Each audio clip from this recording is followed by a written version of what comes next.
하나님 말씀 마태복음 21장 18절에서 22절입니다. 마태복음 21장 18절 말씀부터 22절까지 교독을 하도록 하겠습니다. 이른 아침에 성으로 들어오실 때에 시장하신지라 길가에서 한 무화과 나무를 보시고 그리로 가사 잎사귀밖에 아무것도 찾지 못하시고 나무에게 이르시되 이제부터 영원토록 내가 열매를 맺지 못하리라 하시니 무화과 나무가 곧 마른지라. 제자들이 보고 이상히 여겨 이르되 무화과 나무가 어찌하여 곧 말랐나이까? 예수께서 대답하여 이르시되 내가 진실로 너희에게 이르노니 만일 너희가 믿음이 있고 의심하지 아니하면 이 무화과 나무에게 된 이런 일뿐 아니라 이 산더러 들려 바다에 던지려다 될 것이요. 같이 봅니다. 너희가 기도할 때에 무엇이든지 믿고 구하는 것은 다 받으리라 하시니라. 아멘.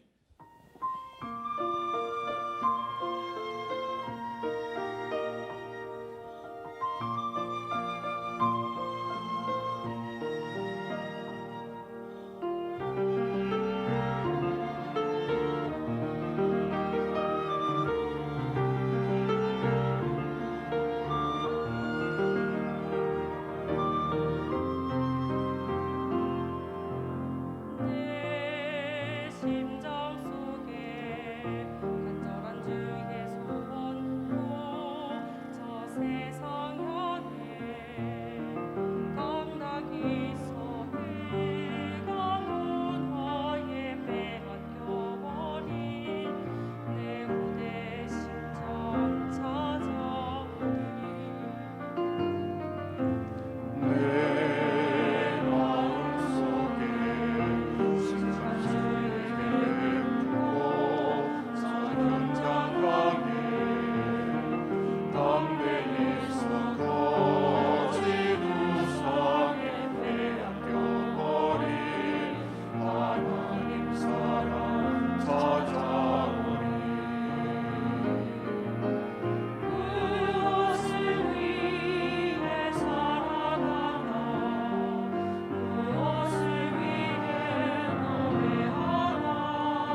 함께 드리겠습니다. 감사합니다. 축복을 선언하겠습니다. 평안하십시오. 당신은 세계살일 선교사입니다. 너희가 그 땅을 차지할 것이라. 오늘 우리 찬양대 은혜로운 찬양 감사합니다. 정말 이 예배가 우리 영혼 속에 심어 놓으신 그 생명을 마음껏 찬양하는 예배가 되기를 주의 이름으로 축원합니다. 특별히 이 시간에는 또 우리 주일학교 부서에서는 1부, 2부 이렇게 부서별로 예배를 드리고 있습니다. 오전 9시에 1부 드렸던 부서가 있고요. 또 11시 2부 드리는 부서가 있고요. 또 오후 1시 반에 또 부서 예배 드리는 우리 주일학교도 있습니다. 오늘 아마 주일학교에서는 지금까지 온라인 예배로 인도받았다가 첫 대면 예배로 오늘 모여집니다.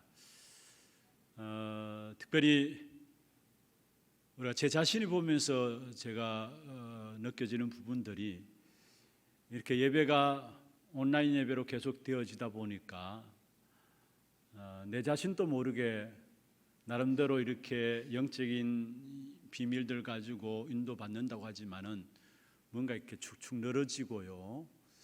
뭔가 이렇게 영적으로 이렇게 다운되는 부분들을 제 자신이 느끼게 됩니다.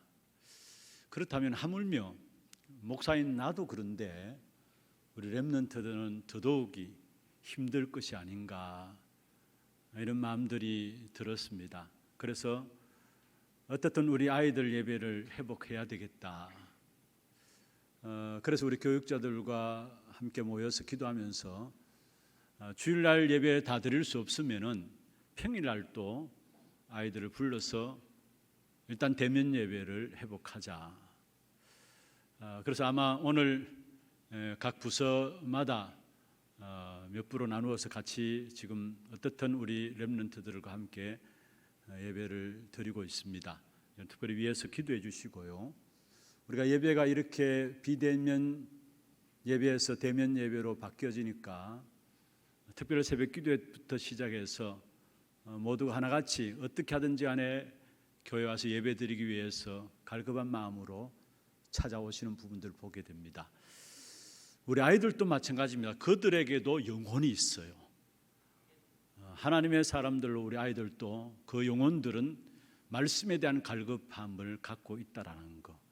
그래서 정말로 대면 예배를 통해서 우리 아이들에게 바르게 예배의 축복이 회복되어지고 전달되어지고 오늘 우리 찬양대 찬양 특성 불렸던 것처럼 흑암의 문화에 빼앗겨버린 우리의 후대들을 찾아내십시다. 그래서 후대들로 말미암아 이 안시대를 살리는 귀한 렘넌트들로 준비될 수 있도록 여러분 특별히 여러분 기도해 주시고 또 우리 모두가 함께 귀한 예배에 1시간 드려지는 예배지만은 전에 없었던 가장 큰 은혜를 체험하고 누리는 그런 축복된 시간들 되기를 주의 이름으로 축원합니다.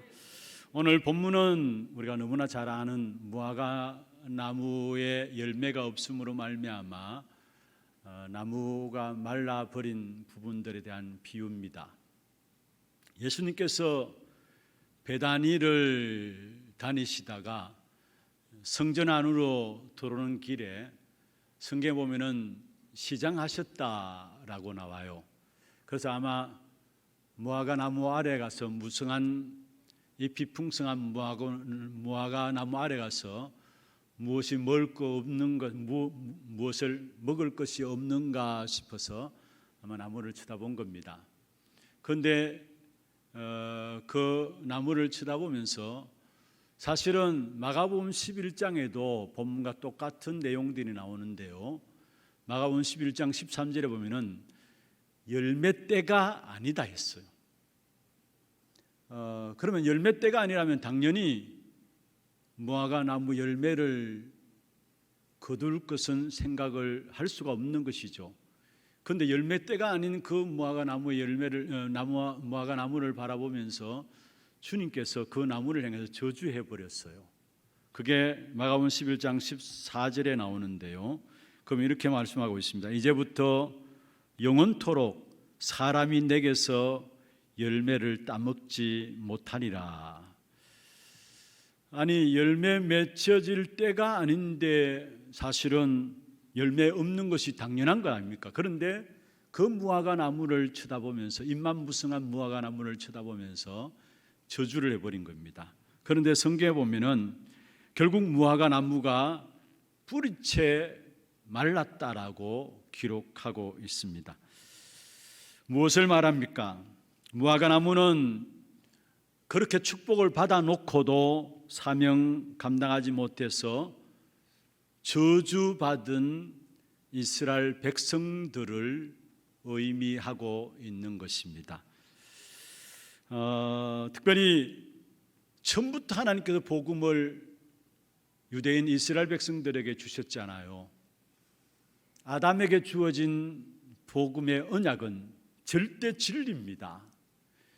그런데 이스라엘 백성들이 그 절대 진리인 복음을 놓쳐버리고 결국은 잎만 무성한 무화과 나무처럼 되어버렸다라는 사실들을 오늘 예수님께서 무화과 나무의 비유를 들어서 지금 이스라엘 백성들의 영적인 상태를 지적하고 있는 것입니다. 여러분, 이 땅에 망하는 이유가 어디일까요? 어디에 있을까요? 호세아 4장 6절에 보면은 내 백성이 지식이 없으므로 망하는도다 말씀했습니다. 이 세상이 망하는 이유는 지식이 없어서 망하는데 그 지식은 어떤 지식입니까? 하나님께서 우리에게 주신, 처음부터 주신 절대적인 진리가 없어서 망한다라는 사실을 말씀하고 있는 것입니다. 히브리서 13장 8절에 보면은 예수 그리스도는 어제나 오늘이나 영원토록 동일하시느니라 말씀했습니다. 우리에게 주어진 절대 진리인 예수 그리스도는 옛날이나 지금이나 또 앞으로도 언제나 동일하다라는 사실을 말씀하고 있는 것입니다. 사도행전 4장 12절에 말씀하고 있습니다. 다른 이로서는 구원 얻을 수 없나니 천하 사람 중에 구원 얻을 만한 다른 이름을 우리에게 주신 적이 없음이니라 말씀하고 있습니다. 무슨 말입니까? 그리스도 아니고서는 하나님을 만날 수 없다라는 사실을 말씀하고 있습니다. 결국은 성경에서는 이 사실을 알려주고 있는데 그러나 의외로 많은 사람들이 이 사실을 모르고 살아가고 있는 것입니다. 오늘 사실은 이스라엘 백성들에게 무화과 나무의 열매는 없고 잎사귀만 풍성한 부분들을 놓고 예수님께서 저주한 부분들을 오늘 우리 자신은 혹시, 우리의 신앙생활은 혹시 이스라엘 백성들처럼 무화과 나무의 잎사귀만 풍성한 그런 사람이 아닌가, 우리가 되돌아보면서 한번 점검해 봐야 되는 것입니다. 그렇다면 우리가 잎사귀만 풍성한 이스라엘 백성들의 무화과 나무의 비유를 든 그런 부분들 속에 빠지지 않기 위해서는 어떻게 해야 될 것인가? 먼저 첫 번째로 실패한 무화과 나무 인생에 대한 부분들을 우리가 살펴봐야 되는 것입니다. 마가복음 11장 13절에 보면은 열매 때가 아니라고 하면서 그 나무를 향해서 저주를 했습니다. 그러면 제자들이, 예수님을 따르는 제자들이 물어야 될 거 아닙니까? 아니, 멀쩡한 무화과 나무를 왜 저주합니까? 물어야 되잖아요. 그리고 열매 때가 아니면 당연히 열매가 없을 것인데 왜 예수님 나무를 저주합니까?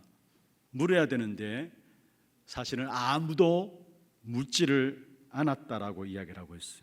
그 다음날 제자들이 나무가 마른 것을 보았습니다. 나무가 뿌리채 마른 것들을 보고 예수님의 말씀이 생각나서 베드로가 예수님께 이야기를 합니다. 베드로가 마가복음 11장 21절에 보면은 베드로가 생각이 나서 랍비여 보소서 저주하신 무화과 나무가 말랐나이다 했습니다. 여러분, 때가 아닌 무화과 나무를 저주할 그때의 제자들이 물었다면은 그때 제자들이 예수님으로 말미암아 시대적인 메시지를 받았을 것인데, 사실은 그때 묻지 않고 나중에 나무가 말라 죽은 모습을 보면서 예수님 앞에 질문을 한 것입니다. 여러분, 이스라엘 백성들이 하나님을 잘 섬기는 처럼 보이지만은 입만 무성하지 진짜 핵심은 다 빼버리고 살고 있다라는 사실을 지금 무화과 나무의 비유를 통해서 이야기를 하고 있는 것입니다. 예수님께서 무화과 나무를 저주해서 나무가 마른 것처럼 이스라엘 백성들이 결국은 역사 속에서 완전히 실패한 사실들을 우리에게 역사를 통해서 보여주고 있는 것이죠. 주 70년에 이스라엘은 완전히 망했습니다. 예수님이 성천하시고 난 후에 30년, 40년 정도 지난 후에 예루살렘 성전에 로마기가 꽂히게 된 겁니다. 사실 그때부터 이스라엘은 전 세계로 유랑민족이 되어가지고 1948년까지 강대국인 23개의 나라에 흩어져서 학살을 당했던 것입니다. 그리고 정확하게 1400여 년 동안에 유리방황하면서 어려움과 고난들을 당했어요. 그 중에 특별히 대표적으로 우리가 잘 알고 있는 것처럼 독일 히틀러에 의해서 600만이 학살되어지는 그런 비참한 일들도 당하게 된 것이죠. 사실 예수님께서 대충 이야기한 것이 아니었습니다. 분명히 이야기를 했어요. 그리고 예수님이 예루살렘 성전을 바라보시면서도 이야기를 했죠. 돌 위에 돌 하나도 남지 않게 될 것이다. 여러분, 그것이 무너져서 지금까지 회복되지 않고 있음을 우리는 알고 있는 것입니다. 무엇을 말합니까? 예수님이 분명히 말씀했음에도 불구하고 제자들이 귀담아 듣지 않았다라는 사실이에요. 혹시 우리가 그런 모습 아닐까요? 예배에 참여하면서도 예배 왔다 갔다 하는데도 불구하고 하나님 약속의 말씀과는 상관없이 우리 그냥 교회를 다니고 있는 것은 아닌지요? 예배 드린다고 교회는 나오지만은 정말 우리 마음속에 말씀이 언약으로 붙잡혀지면은 그 언약을 하나님께서 이루시는데 그냥 말씀과 상관없이 언약과 상관없이 우리가 오고 가고 하는 걸음들은 아닌지, 예수님의 제자들이 예수님의 말씀을 귀담아 듣지 않았던 것처럼 우리가 그 자리에 있지 않는 것인지는 우리가 살펴봐야 되는 것입니다. 복음을 주신 예수님의 말씀, 완성된 복음이죠. 그 완성된 복음을 기준으로 받아들이면 우리는 구원받고 하나님의 축복을 받습니다. 그러나 이 완성된 복음을 받아들이지 아니하면은 그 어느 누구도 예외 없이 결국은 망하게 됩니다. 고린도전서 1장 18절에 말씀하고 있죠. 십자가의 도가 멸망받는 자들에게는 미련한 것이고 구원받는 우리에게는 하나님의 능력이 됨이라 말씀했습니다. 고린도전서 1장 24절에도 말씀하고 있습니다. 오직 부르심을 받은 자들에게는 유대인이나 헬라인이나 그리스도는 하나님의 능력이요 하나님의 지혜라 말씀했습니다. 누가 뭐래도 영원한 진리신 절대 진리신 그리스도를 믿지 않는다면은 아무리 잘 살고 아무리 많은 것들을 가지고 있다 할지라도, 여러분 지금 많은 것들이 되어지고 있다 할지라도 결국 그 인생은 망한다라는 사실들을 성경을 통해서 우리에게 보여주고 있는 것입니다. 그리고 세상 마지막 날까지 분명히 마태복음 24장 1절에 14절에 말씀하고 있습니다.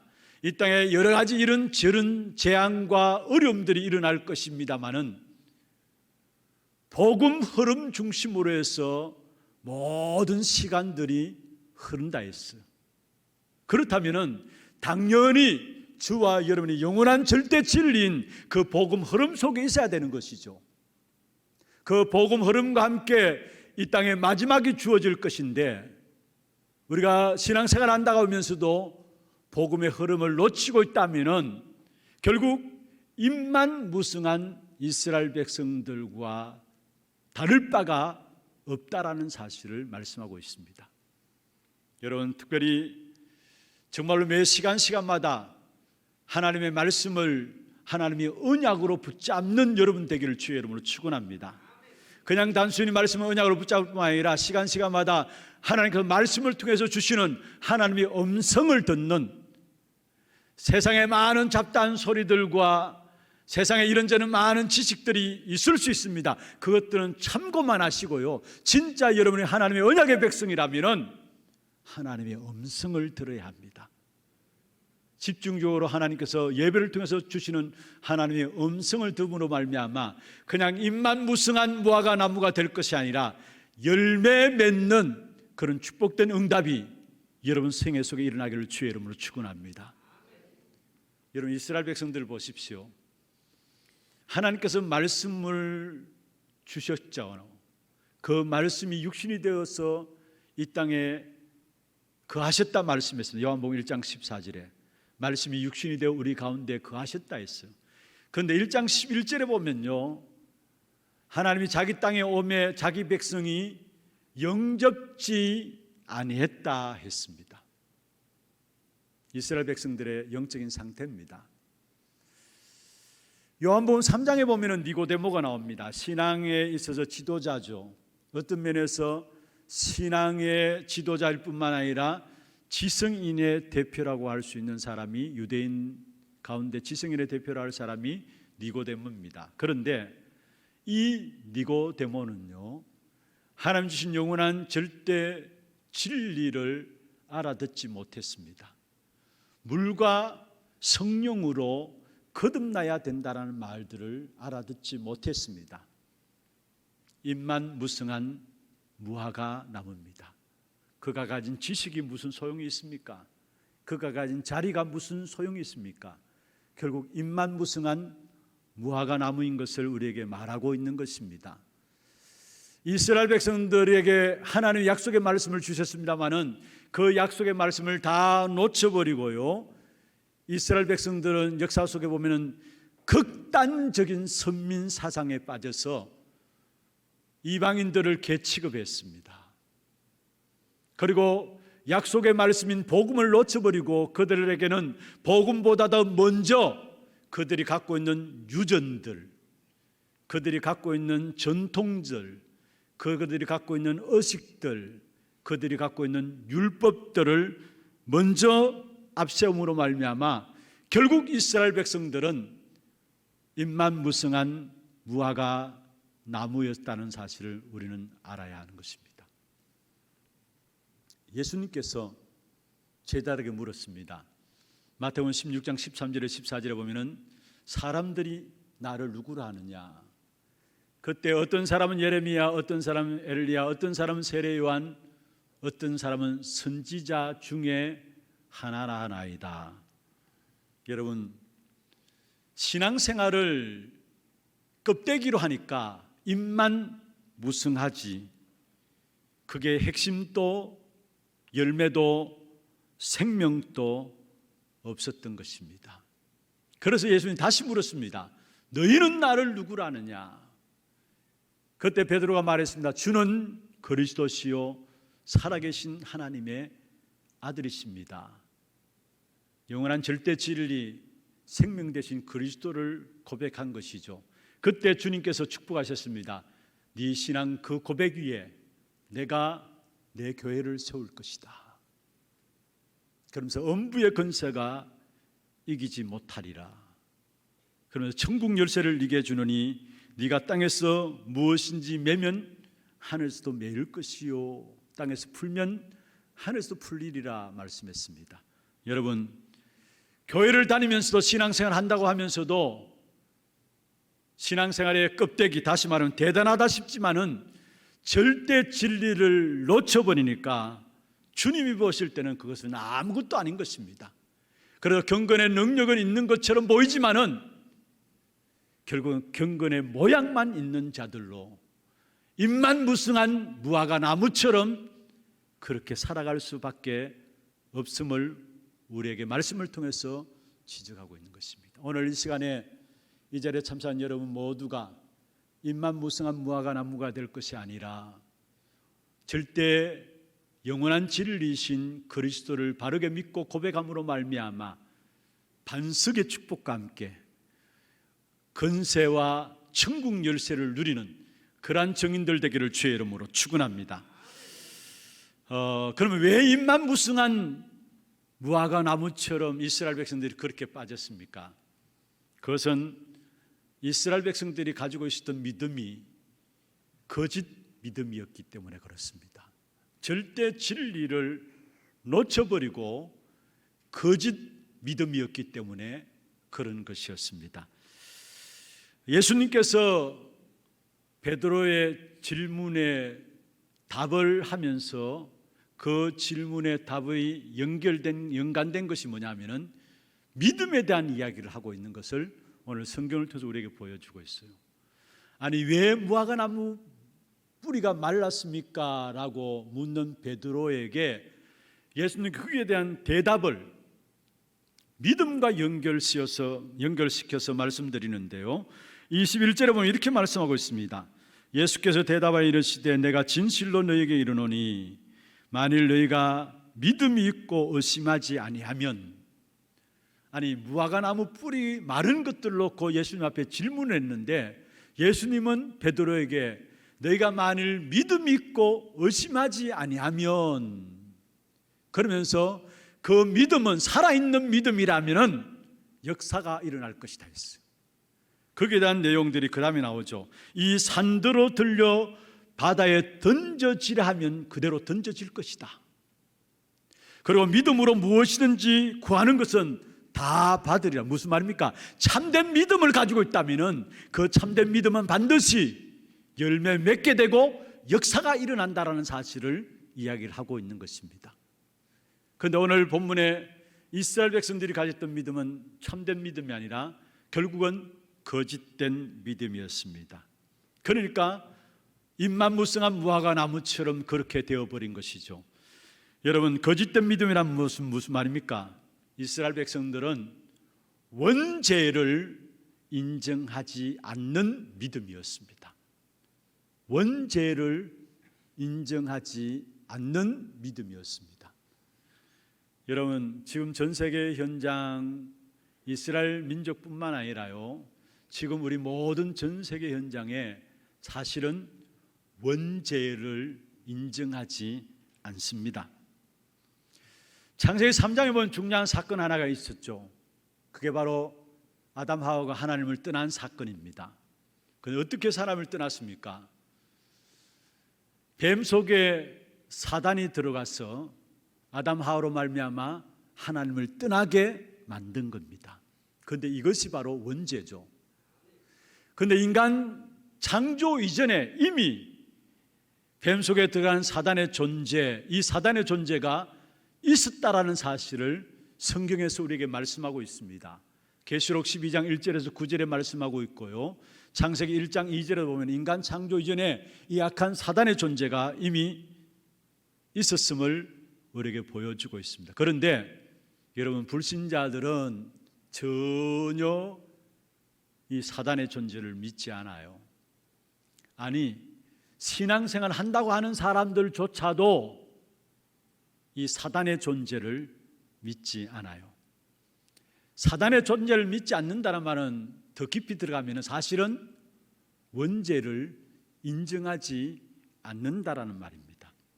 여러분, 그래서 사람들이 뭐라고 합니까? 행위만 바르게 하면 될 것이 아닌가, 또 착하게 살면 될 것이 아닌가, 참고 인내하고 살면 될 것이 아닌가. 여러분, 그 배후에 있는 다른 존재인 이 사단의 존재를 인정하지 않는다면 그렇게 살면 됩니다. 여러분, 결혼해서 많은 신혼부부들이 성격 차이로 갈라지잖아요. 그런데 결혼할 때 많은 분들이 그렇게 얘기합니다. 살아가다 보면 힘들고 어려움이 있을 거니까 참고 인내해야 된다. 누가 모릅니까? 참고 인내해야 되는 거. 그런데 참고 인내하고 그래서 고생하는 거예요.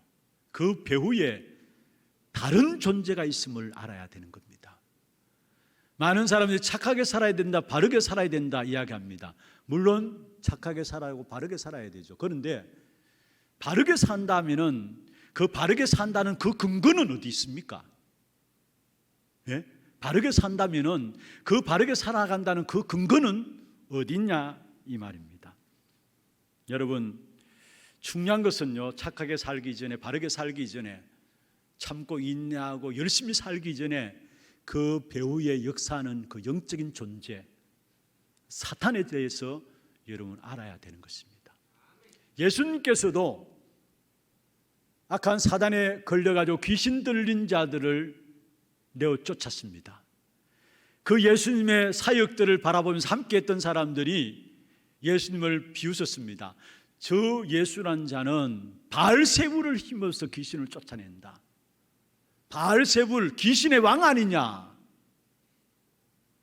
그때 예수님께서 마태복음 12장에 보면 중요한 말씀했습니다. 어떻게 강한 자의 집에 들어가서 그 강한 자를 결박하지 않고야 세간을 어떻게 얻을 수 있느냐. 아니 강한 자를 결박하지 않고야 어떻게 집을 세울 수 있느냐. 여기에 강한 자는 누구를 말합니까? 마태복음 12장 30절에 보면은 이 강한 자, 이 사실을 알지 못하면은 아버지와 상관없는 자라까지 이야기를 했어요. 여러분, 우리가 분명히 기억해야 합니다. 악한 사단의 존재 알지 못하니까 결국 원죄에 대해서 알지 못하고요, 원죄에 대해서 알지 못하니까 당연히 어디로 가느냐? 우리가 뭔가 하려고 하면서 율법과 행함과 노력으로 구원받는다고 이야기합니다. 그것은 복음이 변질된 겁니다. 천주교조차도 예수를 믿어야 된다 합니다. 그런데 은근히 그 이면에는 공을 세워야 된다, 공을 세워야 된다고 이야기합니다. 그것도 아니잖아요, 사실은.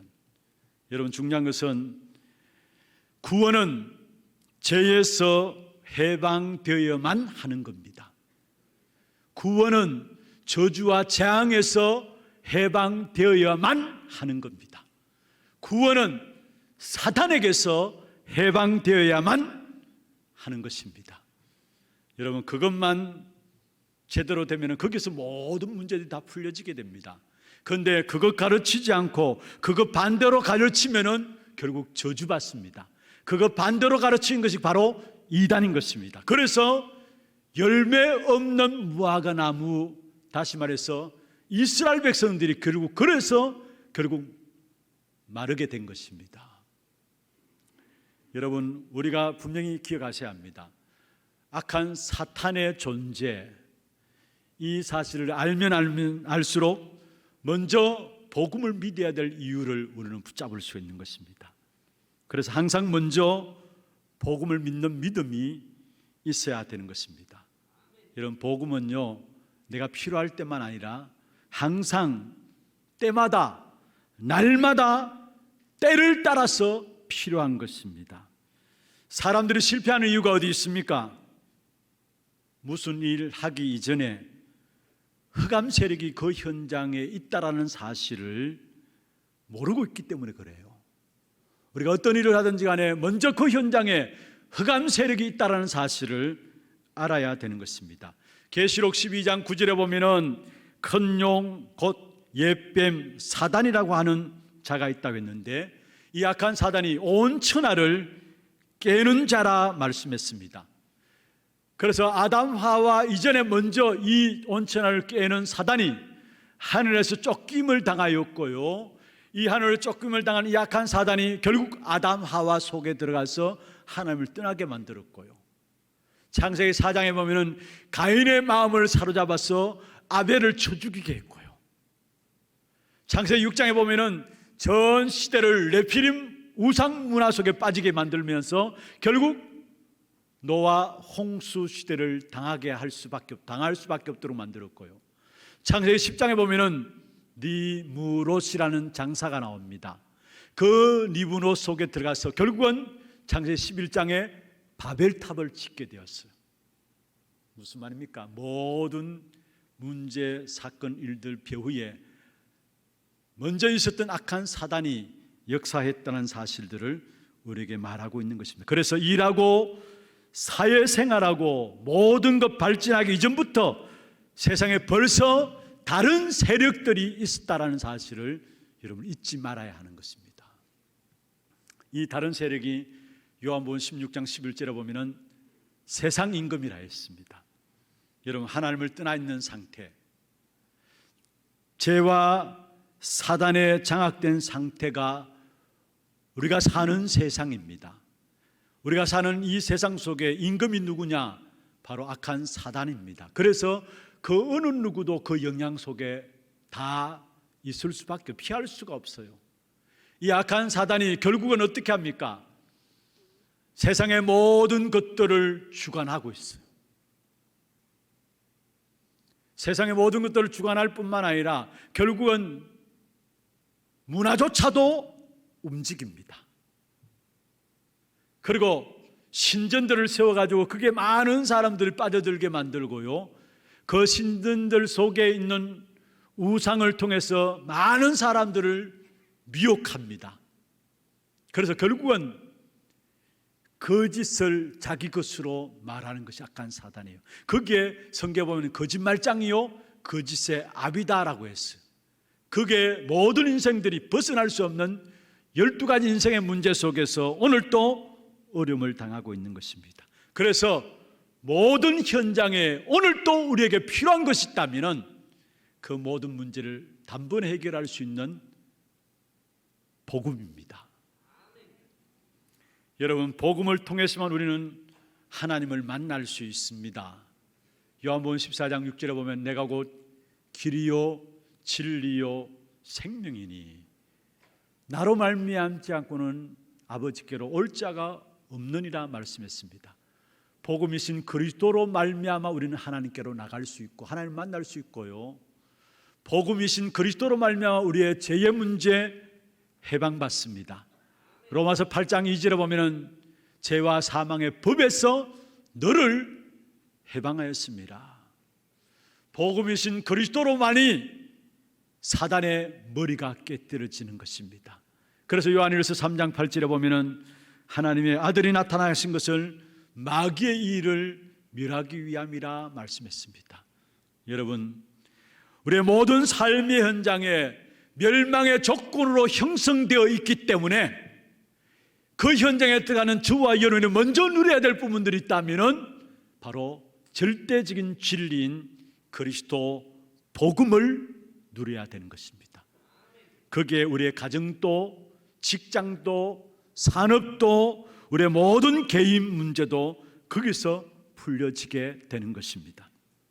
여러분, 누구든지 개인과 가정과 가문 속에 있는 저주와 재앙이 우리의 자잘못과 상관없이 오게 된 문제들 아닙니까?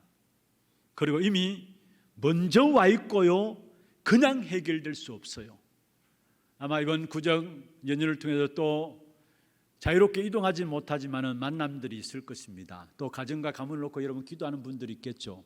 그런데 사실 가문의 영적인 흐름들 보면은 그게 내가 잘하고 못하고 온 문제가 아니잖아요. 먼저 와 있고 사실 우리와 상관없이 먼저 와 있는 문제들이에요. 내가 가기 전에 가는 모든 곳에 또 이 일도 하기 전에 악한 사단이 함정과 올무를 준비해 놓고 있다는 사실. 그래서 우리의 힘으로 하나님 만날 수 없고요, 우리의 노력으로 하나님의 자녀가 될 수 없습니다. 하나님이 해결하신 복음, 하나님이 해결하신 복음이 뭡니까? 그게 바로 그리스도입니다.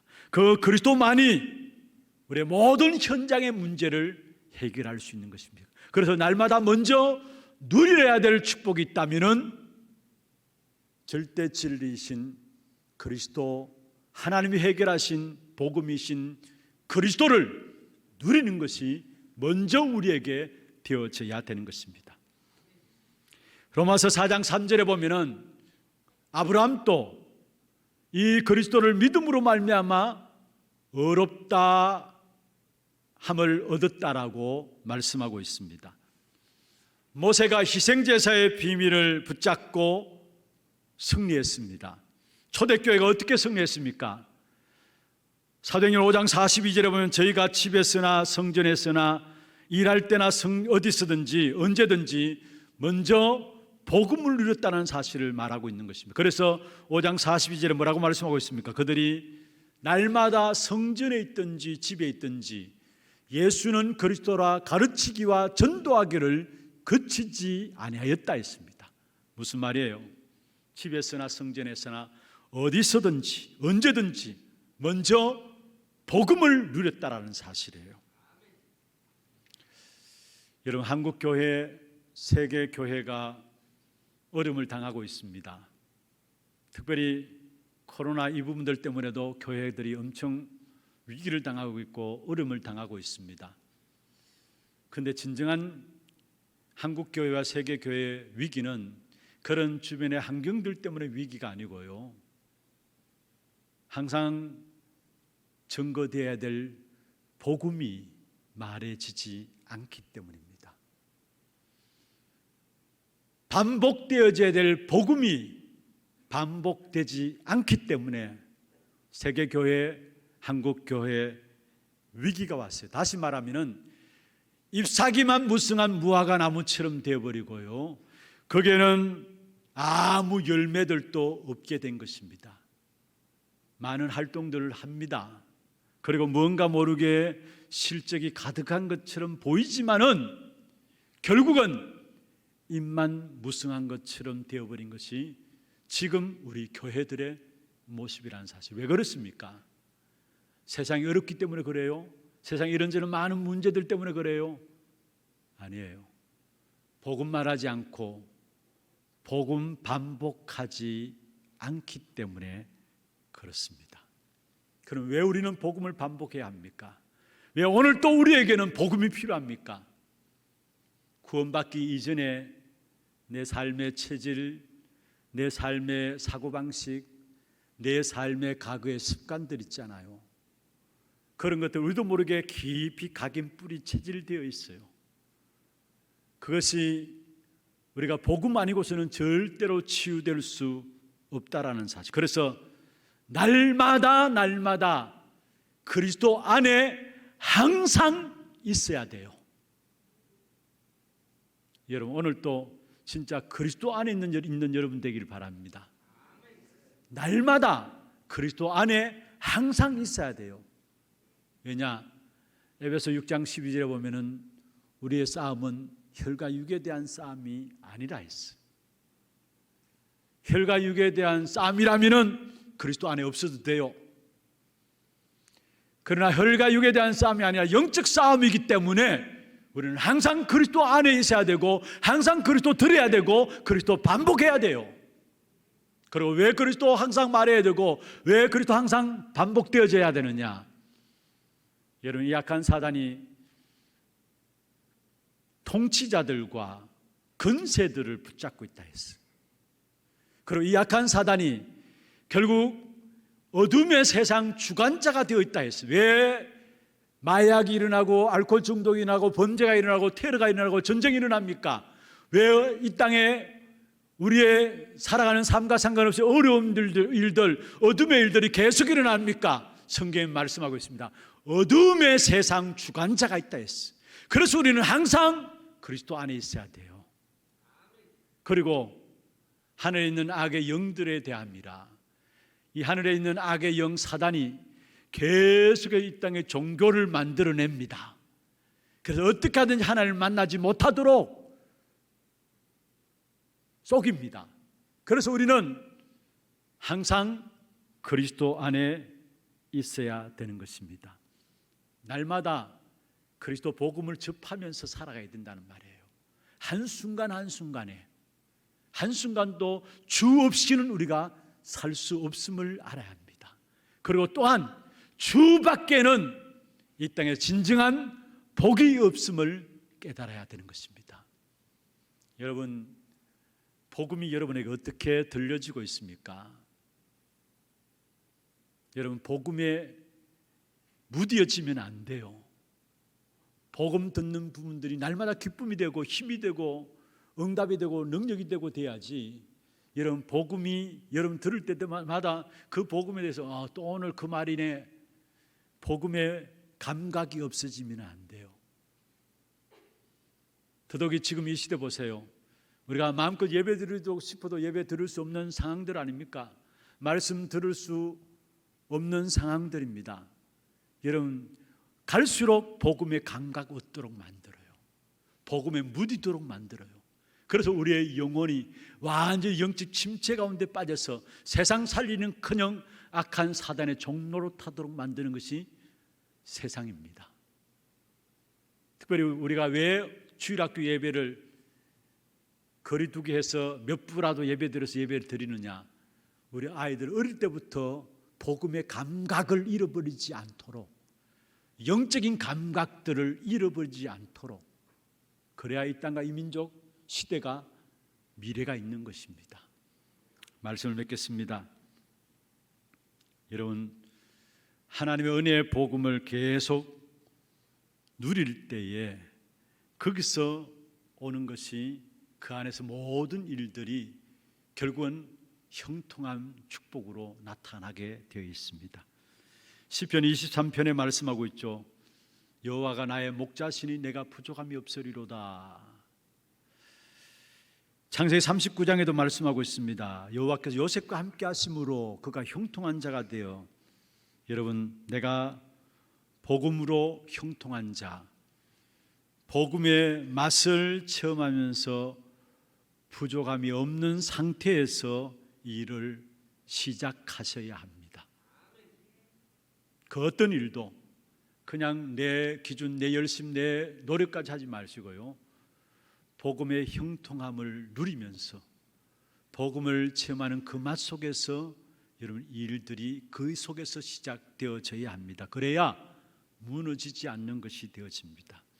분명한 것은 복음을 지속할 수 있는 비밀과 능력들을 누리게 될 때에 그 속에 뿌리가 내려지고 열매들이 나타나는데, 거기에 대한 열매들이 바로 후대와 치유와 237의 열매들로 나타나게 되어 있습니다.